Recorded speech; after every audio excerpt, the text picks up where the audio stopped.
Hello बच्चों। उम्मीद है आप मेरी कहानियों को एंजॉय कर रहे होंगे।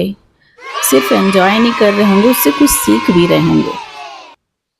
ठीक है, तो आज मैं आपके लिए एक कहानी लेकर आई हूँ जो एक किसान की कहानी है। किसान और उसके 3 बेटों की। और कहानी का नाम है एकता में बल है। एक गांव में एक किसान रहता था और उस किसान के 3 बेटे थे। वो तीनों एक दूसरे से बहुत अलग थे। होता है ना, 3 लोगों का स्वभाव बिल्कुल डिफरेंट डिफरेंट होता है, तो इसी तरह तीनों बेटे एकदम अलग अलग थे और तीनों भाई हमेशा आपस में लड़ाई करते थे।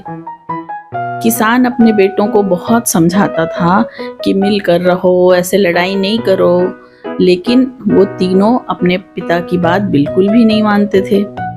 किसान बहुत परेशान हो गया था। वो समझ गया कि सिर्फ बातों से काम नहीं चलेगा, इनको समझाने के लिए किसी और टेक्निक से इनको समझाना पड़ेगा।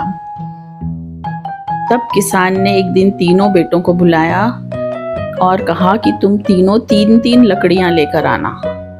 तीनों भाई 3-3 लकड़ियां लेकर आ गए। किसान ने कहा, इन तीनों लकड़ियों को एक साथ बांधो। उन तीनों ने अपने पिता के कहे अनुसार तीनों लकड़ियों को बांधा। फिर किसान ने पहले बेटे से कहा कि अब इस बंधी हुई लकड़ी को तोड़ो। पहले बेटे ने बहुत कोशिश की तोड़ने की, पर वो नहीं तोड़ पाया। फिर किसान ने दूसरे बेटे से कहा कि ये तो नहीं तोड़ पाया, अब तुम तोड़ के दिखाओ।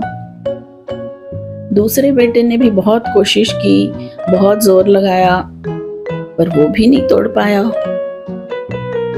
तब किसान ने अपने तीसरे बेटे से कहा, तुम्हारे पास तो बहुत ताकत है, अब तुम तोड़कर दिखाओ। तीसरे बेटे ने भी तीनों लकड़ियों को तोड़ने की बहुत कोशिश की, ताकत लगाया, जोर लगाया, पर वो भी नहीं तोड़ पाया। फिर किसान ने तीनों लकड़ियों की गांठ को खोला और तीनों बेटों को एक एक लकड़ी दी और कहा, अब तोड़ो।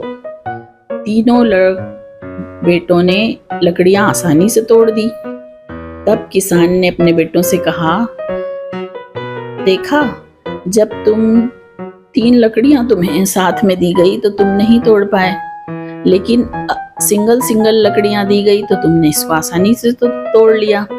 इसी तरह अगर तुम तीनों एक होकर रहोगे तो तुम्हारा कोई दुश्मन या कोई भी तुम्हें कोई नुकसान नहीं पहुंचा पाएगा। पर जैसे कि सिंगल लकड़ियों को तुमने तोड़ लिया, इसी तरह तुम अकेले रहोगे, अलग अलग रहोगे, तो कोई भी तुम्हारा फायदा उठाकर तुम्हें बेवकूफ बना सकता है, तुम्हें भड़का सकता है, तुम्हें नुकसान पहुंचा सकता है। इसलिए अब इस बात को समझ लो और तीनों भाई हमेशा मिलकर एक साथ रहो, क्योंकि एकता में बहुत ताकत होती है। समझ में आया? किसान के बेटों को तो समझ में आ गया। आपको समझ में आया कि नहीं?